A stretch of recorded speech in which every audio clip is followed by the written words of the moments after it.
রাজ্য রাজনীতিতে এই মুহূর্তে যে বিষয়গুলি সব থেকে বেশি চর্চার তার মধ্যে অন্যতম তৃণমূল কংগ্রেসের ভাঙন।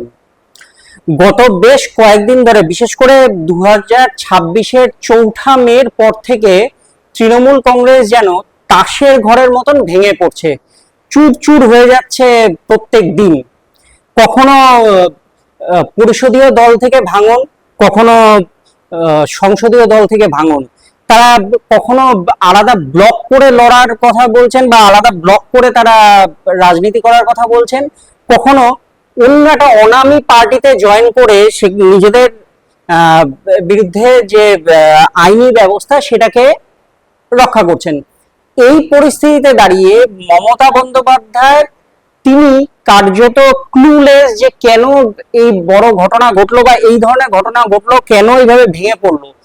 বেশিরভাগ যারা কিনা এই দলত্যাগী হোক বা দল থেকে সরে গিয়ে আলাদা ব্লক বানাচ্ছেন, তাদের প্রত্যেকেরই আঙুল অভিষেক বন্দ্যোপাধ্যায়ের দিকে, যিনি কিনা দলের সেকেন্ড ইন কমান্ড এবং তিনি দলের সর্বভারতীয় সাধারণ সম্পাদকও বটে।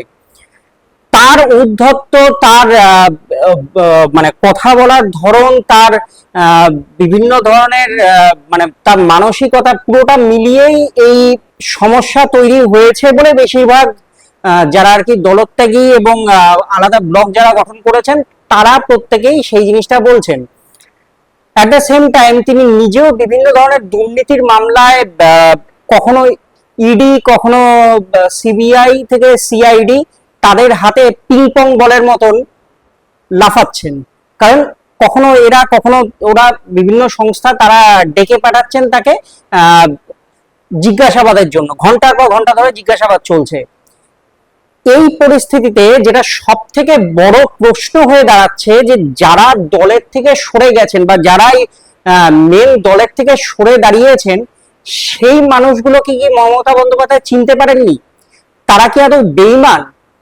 যদি বেঈমান হন তাহলে মমতা বন্দ্যোপাধ্যায় সেই বেঈমানদের কি চিনতে পারেননি? তাহলে মমতা বন্দ্যোপাধ্যায়ের এত বছরের রাজনৈতিক জীবন যে সেটার মানে কি দাঁড়ায়? যে তিনি কি তাহলে মানে বেঈমান চিনতে ভুল করলেন? তিনি কি পালস চিনতে ভুল করলেন? তার তো হতেই পারে যে এই রাজ্যে তৃণমূল কংগ্রেসের পাশা পাল্টে গিয়ে বিজেপি তাদের সেই রাজ্য দখল করেছে, এটা হতেই পারে। কারণ তিনি নিজের দলের যারা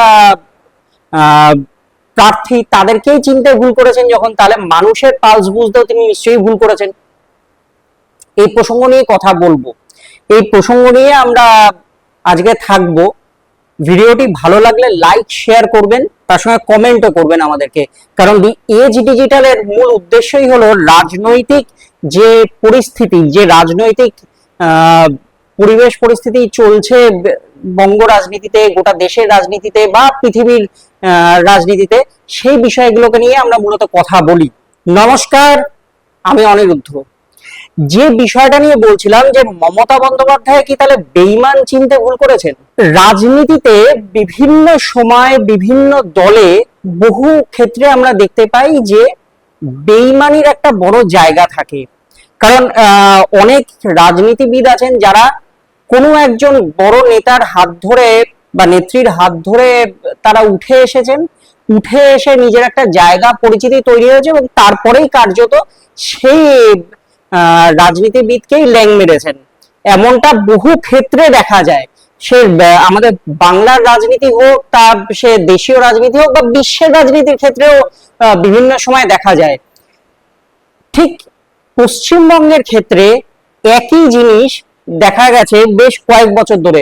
আমরা যদি মানে পিছিয়ে যাই সময়কালটাতে, তাহলে আমরা দেখতে পাবো যে বর্তমানের যিনি মুখ্যমন্ত্রী শুভেন্দু অধিকারী, তাকে বা তিনি কার্যত মমতা বন্দ্যোপাধ্যায়ের সঙ্গে তৃণমূল কংগ্রেসে উঠে এসেছেন বা তাকে কার্যত একটা বড় জায়গা দিয়ে মমতা বন্দ্যোপাধ্যায় তৃণমূল কংগ্রেসে তৈরি করেছেন।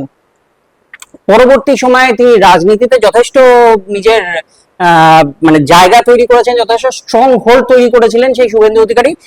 কিন্তু দলের বিভিন্ন বিষয়ে তার মানে তার বিরোধিতা থাকায় তিনি আলটিমেটলি 2021-এর যে বিধানসভা নির্বাচন তার আগে তিনি দল ছেড়ে বেরিয়ে গেলেন এবং সেই দল ছেড়ে বেরিয়ে গিয়ে তিনি বিজেপিতে যোগদান করেন। তার আগে আমরা দেখেছি মুকুল রায়কে, তিনি কার্যত তৃণমূল কংগ্রেসের সেকেন্ড ইন কমান্ড ছিলেন একটা সময়, এবং তিনি পশ্চিমবঙ্গের চাণক্যর ভূমিকা পালন করতেন তৃণমূল কংগ্রেসের ক্ষেত্রে। সেই মুকুল রায়কেও আমরা বেরিয়ে যেতে দেখেছি দলের থেকে, এবং কার্যত তৃণমূল কংগ্রেসের বিরুদ্ধে রীতিমতো বিষোদ্গার করে তিনি বেরিয়ে গিয়েছেন। এছাড়াও আরো বেশ কিছু নেতৃত্বকে আমরা দেখেছিলাম যারা কিনা বিভিন্ন সময় সময় দল ছেড়ে বেরিয়ে গিয়েছেন।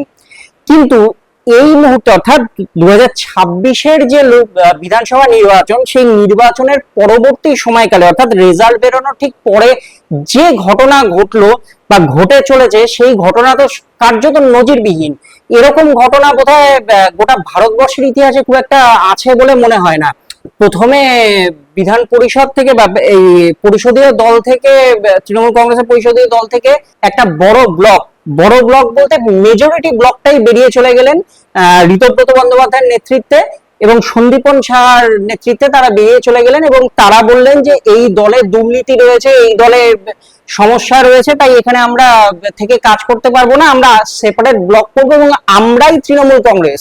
সূচনাটা হলো যে যেখানে কিনা বিরোধী দলনেতা বাছার ক্ষেত্রে, অর্থাৎ বিরোধী দলনেতা হিসেবে যখন শোভনদেব চট্টোপাধ্যায়ের নাম প্রস্তাব করা হয় মমতা বন্দ্যোপাধ্যায় বা সেই মিটিং এ, সেই জায়গায় দাঁড়িয়ে তাকে সমর্থন জানিয়ে একটি সই করা চিঠি জমা দেওয়া হয়েছিল বিধানসভায়। সেই চিঠিটিতে বেশ কয়েকটি সই নাকি জাল করা হয়েছে, যেখানে কিনা অনেক বিধায়কেরই নাকি তাতে সমর্থন ছিল না। এই প্রসঙ্গটিকে সামনে রেখেই সমস্যাটা শুরু হয় এবং তার পরবর্তী সময়ে দল ভাঙতে শুরু করে। তৃণমূল কংগ্রেসের থেকে একটা আলাদা ব্লক তৈরি হয় এবং সেই ব্লকে প্রায় 60 জনের মতন বিধায়ক তারা মমতা বন্দ্যোপাধ্যায়, অভিষেক বন্দ্যোপাধ্যায়ের বিরুদ্ধে সোচ্চার হয়ে তারা সরে আসেন এবং সরে এসে তারা সেপারেট ব্লক তৈরি করেন। বর্তমানে সেই সংখ্যাটা প্রায় 65-তে গিয়ে ঠেকেছে। শুধু ঋতব্রত বন্দ্যোপাধ্যায় বা সন্দীপন সাহা নন, সেখানে সেই ব্লকে একাধিক বড় বড় নেতৃত্ব যারা কিনা একটা সময় মমতা বন্দ্যোপাধ্যায়ের কার্যত ছায়া সঙ্গী ছিলেন, সেই সমস্ত নেতৃত্বরাও বেরিয়ে এসে সেই ব্লকে যোগ দিয়েছেন। শোনা যাচ্ছে ফিরহাদ হাকিম তিনিও নাকি এই ব্লকে যোগ দেওয়ার পক্ষে রয়েছেন কার্যত। এই পরিস্থিতিতে মমতা বন্দ্যোপাধ্যায়ের হাতে কার্যত আর মাত্র 15 থেকে 16 জন বিধায়ক রয়েছেন যারা কিনা মানে মমতা বন্দ্যোপাধ্যায় পন্থী তৃণমূলে রয়েছেন। ঋতব্রত পন্থী তৃণমূলে সংখ্যাটা ক্রমশ বেড়েই চলেছে এবং তারা ইতিমধ্যেই বিধানসভায় নিজেদের শক্তি প্রদর্শন করে এটা জানিয়েছেন যে বিরোধী দলনেতা হিসেবে তারা ঋতব্রত বন্দ্যোপাধ্যায়কেই দেখতে চান, নট শোভনদেব চট্টোপাধ্যায়। তো বিধানসভার তরফে বিধানসভার স্পিকার তিনিও এই বিষয়টিকে কনফার্মেশন দিয়েছেন যে ঋতব্রত বন্দ্যোপাধ্যায় এই মুহূর্তে বিরোধী দলনেতা, তাই সেই তৃণমূল বা তাদের ব্লকটাই নাকি আসল তৃণমূল বলে বারবার দাবি করা হচ্ছে। একই জিনিস দেখা গেল, একইভাবে ভাঙন ঘটলো দিল্লিতে লোকসভা এবং রাজ্যসভার ক্ষেত্রেও তৃণমূলের পক্ষে। সেখানে মমতা বন্দ্যোপাধ্যায় দিল্লিতে উপস্থিত থাকার পর সময় দল ভেঙে চুরে খান খান হয়ে যায়। সেখানে দেব থেকে শুরু করে শতাব্দী রায়, ওদিকে সুখেন্দু শেখর রায়, কাকলি ঘোষ দস্তিদার, মানে এই সমস্ত বড় বড় যে নামগুলো রয়েছে, এই যে পার্থ ভৌমিক, তারপরে ওদিকে অরূপ চক্রবর্তী, এনারা প্রত্যেকেই সেখান থেকে বেরিয়ে গিয়ে তারা পরবর্তী সময় যাতে তাদের বিরুদ্ধে পার্লামেন্টারি অ্যাকশন না নেওয়া হয় বা কোনো আইনে তারা বাধা না পড়ে যান, সেই জন্য তারা কি করলেন না, একটি এনসিপিআই বলে একটি অখ্যাত দল, সেই দলে গিয়ে যোগ দিলেন তারা। মূল কারণ হলো যে তাহলে তাদের সাংসদ পদটা টিকে থাকবে এবং তারা সেই দলে থেকেই নাকি বিজেপিকে সমর্থন করবেন। একদিকে রাজ্যের ক্ষেত্রে বিরোধী শিবির তৈরি করেছেন ঋতব্রত বন্দ্যোপাধ্যায়ের নেতৃত্বে 65 জন বিধায়ক। তাদেরও বক্তব্য রাজ্যে বর্তমান যে সরকার এসেছে বিজেপি সরকার, তাদেরকে তারা সমর্থন জানাবেন বাইরে থেকে, কারণ তাদের যে ভালো কাজ, তাদের যে কাজকর্ম, সেগুলোকে সমর্থন জানিয়েই তারা মূলত দলটা চালাবেন। অন্যদিকে দিল্লির ক্ষেত্রেও সংসদীয় কমিটির ক্ষেত্রে একই বিষয়, যে তারা আলটিমেটলি বিজেপিকেই সমর্থন জানাবেন দিল্লিতেও। তার মানে তৃণমূল কংগ্রেস কার্যত, তৃণমূল কংগ্রেসের যে বড় ফ্যাকশনটা, সেই ফ্যাকশনটা পুরোটাই বিজেপিকে এই মুহূর্তে সমর্থন জানাচ্ছেন। কি কারণে হঠাৎ করে এই বিজেপি প্রীতি তাদের, সেই বিষয় নিয়ে বিস্তারিত ব্যাখ্যা কিছু পাওয়া যাচ্ছে না। শুধুমাত্র এমনটাই জানা যাচ্ছে যে বিজেপির কাজ নাকি এতটাই ভালো, বা বিজেপি সরকারের কাজ নাকি এতটাই ভালো যে তারা সমর্থন না করে পারছেন না। সেক্ষেত্রে সুদীপ বন্দ্যোপাধ্যায়, তিনি বিরোধী ব্লকের সংসদীয় কমিটিতে বিরোধী ব্লকের তিনি নেতৃত্বে থাকবেন, এমনটাই জানা যাচ্ছে। তো এই যে মানুষগুলো, এই যে নেতৃত্বরা, তাদেরকে তো 2024 সালে, আমি যদি সংসদীয় যে টিম তাদের কথা যদি বলি, এই প্রার্থীদেরকেই তো র্যাম্পে হাঁটিয়েছিলেন মমতা বন্দ্যোপাধ্যায় 2024-এর লোকসভা নির্বাচনের আগে। 2024-এর লোকসভা নির্বাচনের আগে অভিষেক বন্দ্যোপাধ্যায় তিনি এদেরকে র্যাম্পে হাঁটিয়েছিলেন।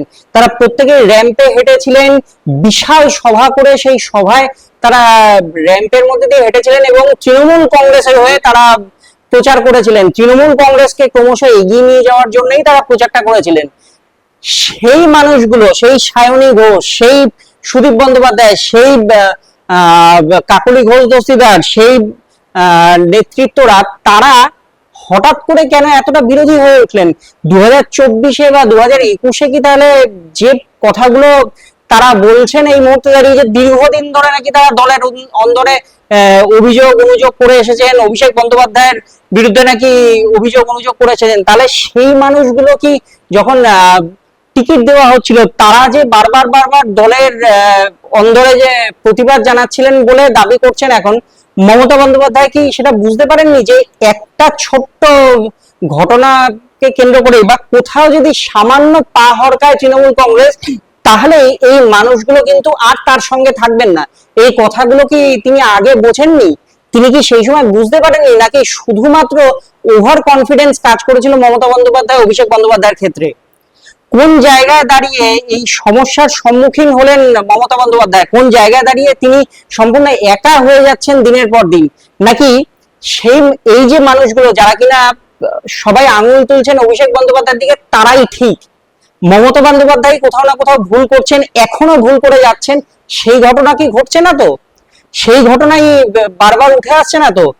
কোন জায়গায় রাজ্য রাজনীতি যাবে, কোন জায়গায় রাজ্য রাজনীতি পৌঁছবে, কিভাবে এই মানুষগুলো আর তো নিশ্চয়ই তৃণমূল কংগ্রেসে ফিরে আসবে না? তাহলে মমতা বন্দ্যোপাধ্যায়ের আগামী দিনের ভবিষ্যৎ কি হতে চলেছে? তিনি কি এই কয়েকজন মুষ্টিমেয়, দিল্লিতে সংসদীয় কমিটি থেকে মাত্র 8 জন রয়েছে, এখানে বিধায়ক সংখ্যা 15 থেকে 16 জন, এই নিয়েই কি তৃণমূল কংগ্রেস চলবে? নাকি আগামী দিনে আবার নতুন করে মমতা বন্দ্যোপাধ্যায়ের তৃণমূল কংগ্রেস সেটা আবার ঘুরে দাঁড়াবে? নাকি গোটা প্রতীকটাই মমতা বন্দ্যোপাধ্যায়ের হাতের থেকে চলে যাবে, গোটা ফান্ডটা চলে যাবে এবং শূন্য থেকে মমতা বন্দ্যোপাধ্যায়কে শুরু করতে হবে? মাঝে জল্পনা ওঠে যে যেহেতু সোনিয়া গান্ধী, রাহুল গান্ধীর সঙ্গে অভিষেক বন্দ্যোপাধ্যায়, মমতা বন্দ্যোপাধ্যায় তারা দেখা করেছেন, সেক্ষেত্রে পুরনো দলেই কি আবার মমতা বন্দ্যোপাধ্যায় ফিরে যাবেন? সেখানে গিয়ে কি তিনি কোনো একটা বড় পদ নিয়ে তারপরে ধীরে ধীরে আবার নিজেকে বড় জায়গায় নিয়ে আসবেন? নাকি তিনি নিজে আবার লড়াই করে উঠে আসবেন? সেই বিষয়টা আগামী দিনে আমরা দেখব। নাকি সব থেকে বড় কথা হলো যে তিনি রাজনৈতিক সন্ন্যাস নেবেন এরপরে? কোন দিকে এগোবে রাজ্য রাজনীতি, সেই দিকেও আমরা চোখ রাখবো। আপনারা কি মনে করেন যে মমতা বন্দ্যোপাধ্যায় কি ভুল করেছেন এই মানুষগুলোকে চিনতে, নাকি এই মানুষগুলোই যা বলছে সেটাই ঠিক, মমতা বন্দ্যোপাধ্যায় ভুল কথা বলছেন? জানান আমাদের কমেন্ট করে। ততদিন পর্যন্ত ভালো থাকুন, চোখ রাখুন রাজ্য রাজনীতির দিকে।